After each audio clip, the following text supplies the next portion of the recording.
Hi, and welcome to Women in Philanthropy. This is a podcast about and by women working in philanthropic giving. Grantmakers, fundraisers, executive directors, researchers, advisors. You can't always see behind the scenes in philanthropic giving, and that means you can't see who enables this giving. My name is Michelle Fugel-Gartner. I'm a philanthropic practitioner and researcher. My doctoral research demonstrated that most of what we know about working in philanthropic giving is told to us through a male point of view. This podcast offers the opportunity to hear from women working in giving. The idea for a podcast was inspired by having dim sum with my friends and talking about our roles in philanthropy, our challenges, and our thoughts. Each 15-minute episode will connect you with a woman in philanthropy. You'll hear about her role, how she got there, and how it enables giving. You'll also hear her thoughts on issues such as worth, negotiation, and influence. If you like what you hear, please subscribe to the podcast. And if you are a woman working in philanthropy and would like to share your story, please get in touch. And now, our Woman in Philanthropy.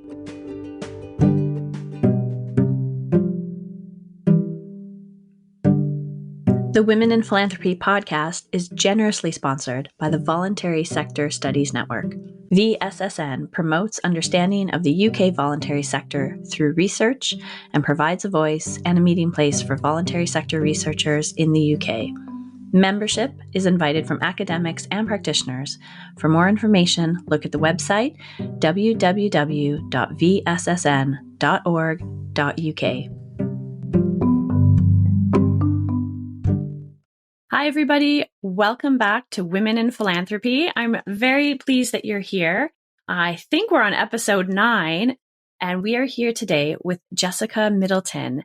And I'm going to let Jessica kick off by letting us know what her role in philanthropy is. Well, thank you very much for having me here. I am always happy to come and talk about philanthropy. I love all things funding. So my current role in philanthropy is I'm an insight manager at BBC Children in Need, so a large grant maker, UK focused. And really my role is focused on, I guess, the elevator pitch is that I lead all of our insight around children and young people. So what do we know about their lives? What are they telling us? What are our grantees telling us? What's the sector, research, all of those kind of things telling us? And my job really is to make sure that all of that insight drives action. So it drives our funding, it drives our content creation, so TV, it drives our marketing, our fundraising, our work with corporate partners.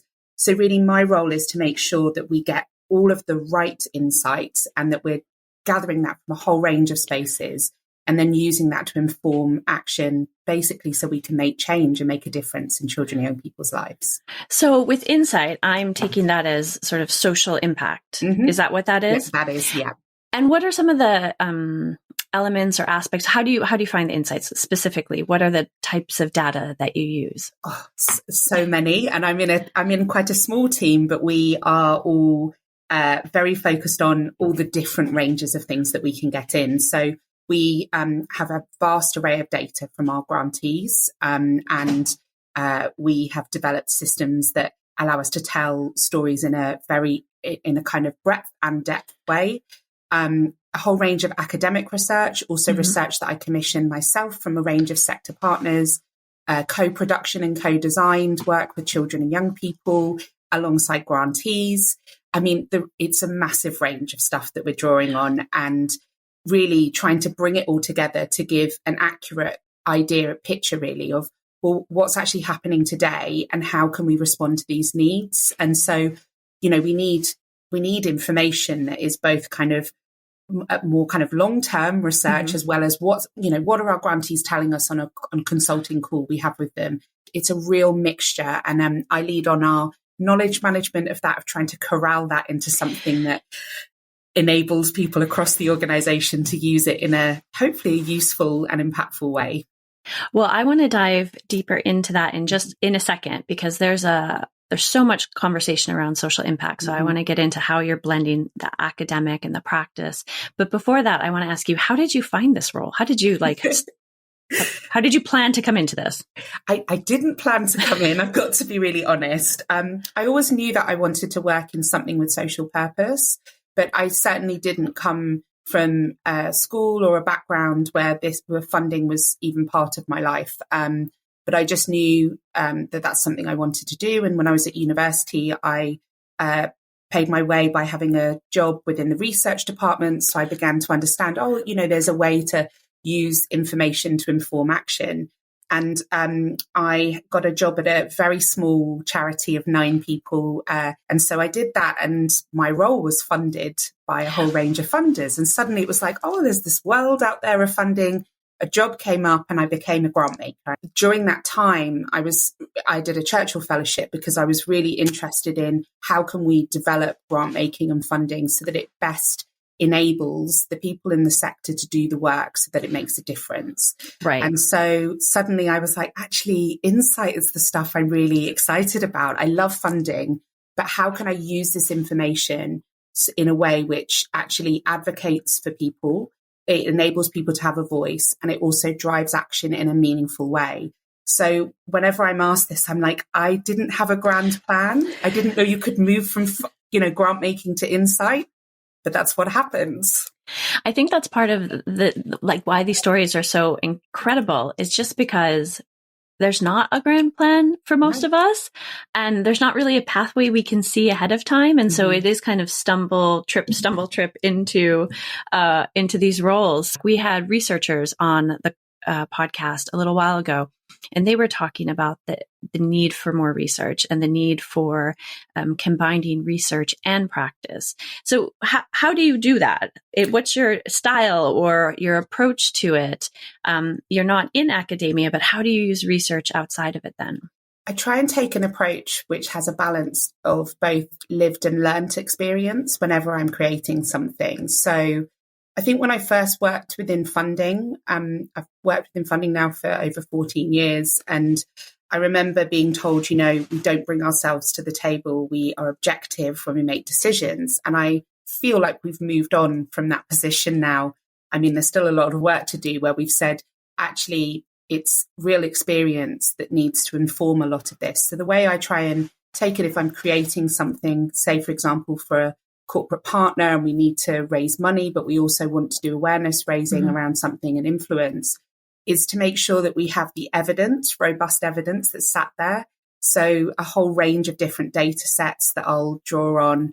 But I'm very interested in both bringing qual and quant data to the table and a whole range of things. But for me, at the heart of it is you need the rigor of great research and good data, but you also need the heart, and you need to be able to tell the story from, in a way which is respectful and meaningful, but also enables some kind of change rather than using voices, but being able to say, how would you like us to move this forward? And the way we've done pieces of research with young people where they've led on our research, they've driven and made all the decisions about it, helped us to, inform all the different stages. For me, that's the ideal, if we can marry all of those things together, because I think, just a piece of academic research on its own is great, but it's one perspective. We need to gather round and bring all of that together, because obviously I'm bringing myself to this as well and my own experiences. And so different voices are so important, I think. I just really want to acknowledge, and I'm really inspired by the fact that you're blending it together, but it's hard to do. And sometimes it can feel isolating when you're trying to make that blend and, trying to incorporate all the perspectives and the voices. So I'm just really happy that you're doing that. We're trying, always aspiring to do it. And I think, with capacity, doing what we can, but I think some of the best pieces of work I've done have tried to blend that together. And when it's informed strategic work, it feels much more authentic if we can say, look, we've looked across all of these spaces and this is what we know. Yeah. And I feel that there's a real power in that, but also I feel a responsibility that if someone is going to work with us and consult with us and inform us, that we should, respect that and use that in a way which is mindful and actually does make a change, rather than saying thanks for all of your input. But we're going with this. I love the intentionality. I think it starts with that, and then you can start to figure out how to make that blend with that intention. But you've just said something that was going to be my next question. And I want your opinion on, social impact can be onerous for people, and people are asked to participate in research a lot. How do you balance that? How do you gather the insights from grantees in a way that doesn't feel burdensome? I think it is still a massive challenge across the sector. I've seen a whole variety of our kind of end of year reporting changing over time. I've seen it on other funds that I've sat on, organizations where I'm a trustee, that this conversation is happening, whether it's donor advised funds or whether in kind of trusts and foundations. It happens within statutory funding with commission funders as well, that we're all saying, we need this information in order to raise money or to, drive awareness. But also, I'm so mindful of that, the sector is often totally overburdened. It's working at crisis point at the moment.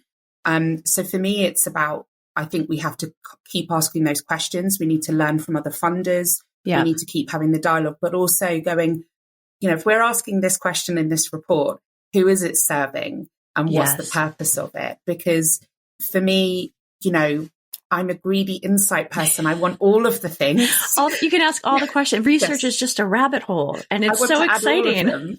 Always. Can we add another one? Can we ask this? But then I try to remember when I was in that charity of 9 people and we were, I was managing 2 programs. I was kind of, learning as I went. And I think, how would I have responded to be able to do that and deliver a service that is safe, that we're safeguarding people, that we're doing the right learning. So for me, I think there's no easy answer to it apart from really being mindful of that, always asking the difficult questions, learning from what other people are doing out there. I'm really inspired by people who, when I went to America to do my Churchill Fellowship, I met with a whole load of different funders. And it was the first time I met with people who said, we're not interested in the budget. We're not interested in the narrative. What's the change that's being made? That's what we want to know from our report. And the grantees were saying to me on the visits, it just means we've got more time to focus on delivery and you still get what you need as a funder. Right. And I acknowledge that that's not possible for every funder. I work for a public funder. We've got due diligence, but I think we can take principles from great practice and see how we can align them with our own work. I think it's a really great point. Again, back to intention. Like, what do we actually need to get out of this as a funder? What do we actually need to know? I think is a really reflective question that I don't think we always sit down long enough to really consider. And also, maybe what we need now is not what we need later. And this iterative process about what we're asking for. Thank you for that. I think social impact is one of these areas where maybe the pendulum swung a little bit too far. Yes. And there's been some really great critical conversation around that. And how do we get to a place that works? And like you said, some funders will ask more questions and they will need to ask more questions, but others may not need to. So I think it's the point of, would we ask this of ourselves when we're funders? Right. That's such an important point to say. We often hold organizations that we're funding. I think it because our intentions might be around learning, but we might be asking them that if someone asked us as an organization to do that, we'd be like, it's too onerous for us. So I think taking that kind of really pragmatic approach and being honest and saying, what actually do I need to know here and how can we do this? Because there will always be people like myself and my colleagues. We're always going to be interested if you tell us more. Yes, exactly. We're passionate about these things. We want to see change. We want to learn. We want to use this to drive. But we have to acknowledge that, we're often talking about organizations with very limited capacity, and we shouldn't be a burden. We should be a support. That's what we're here for. We're already on a hot topic of social impact, but I wanted to ask your opinion on what issues in philanthropy also need raising. Well, it kind of carries on, really. I think this is an issue that's always been there, but just about power balance across the board. That I think my impression is that we are much more mindful of our power that we have as funders, and that when we step up into a room, that it changes, it shifts the dynamic often. And how do you how do you change that to enable true relationships with organizations, and whether that are the organizations you fund, whether it's with researchers, other people within the sector, that I think there is still such an onus placed on other organizations to respond to funders. And actually we should be showing up together. And it's something I'm still really interested in. I think there's been lots of developments within it, but this kind of, it's not good enough just to acknowledge the power that we have, but to change how that dynamic works how together. It happens. I sat in one room one time where one funder has said, actually, we should be soliciting nonprofits to take our funding because it's our mandate socially to give our money away. So we should be the ones who are asking for them to accept us. Yeah.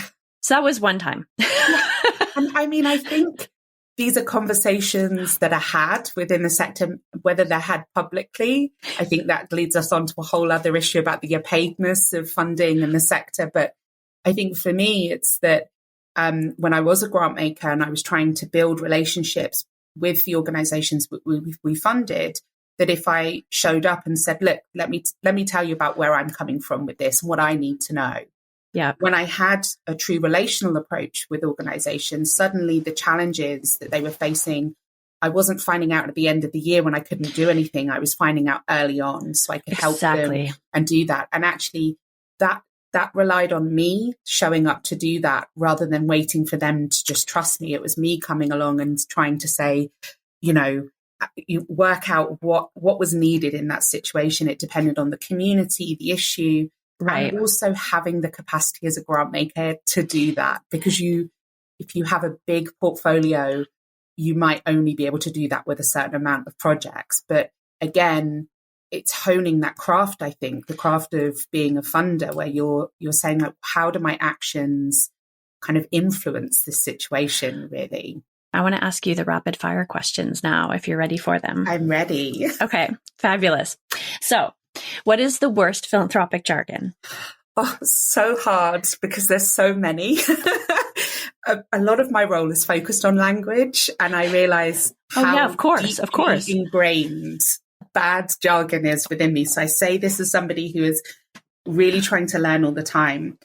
I think that across the board, we have to think about language and jargon, because this is some of the foundations around accessibility and being inclusive. And I think that it can, when I meet with people who are new into the sector, it can be such a barrier. I've done an induction for some of our staff where we've played jargon bingo with them, and we created a whole thing because we were like, love it. Look, you're going to hear all of this, and it's okay if you don't understand, because there are approximately 1,700 ways to talk about the voluntary sector in the UK. Exactly. You can call it the not-for-profit sector. It's even at that, we don't even have an agreed upon name for our sector. 100%. And I think, controversially, I would put impact in there as one of the bad jargon. I love that you did that. That's great. I think that within our own organizations, we know what we mean when we talk about impact. But there are so many iterations, variations of it, that it's almost meaningless at some levels. That, what are we talking about? Are we talking about the difference we're making? Are we talking about broader impact? Like, what is it we're talking about?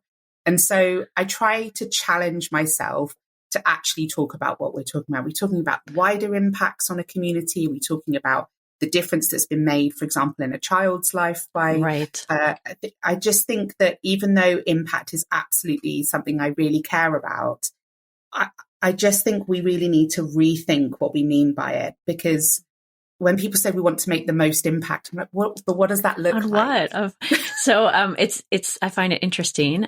The other researchers also named impact as the worst jargon. So I don't know if this is a researcher thing, but one of their points was there's also negative impact. Yeah. So we want to make, do we want to make the most negative impact? No, what kind of impact? And also this idea of impact as being a very sort of violent term. Like you're going to impact something. It's very forceful to those power dynamics as well. Like it's kind of like a car crash. There's impact. And so I think that's a really interesting way to think about the word. And like you said about language, is that why you use insights? Is that? Yes. So, and when we talk about insights, we're looking over the whole range of it, because I think we can say to people, we're looking at what we've learned. We're looking at, the change that has been made, or if it's not change, what's been sustained through this, or what's been enabled.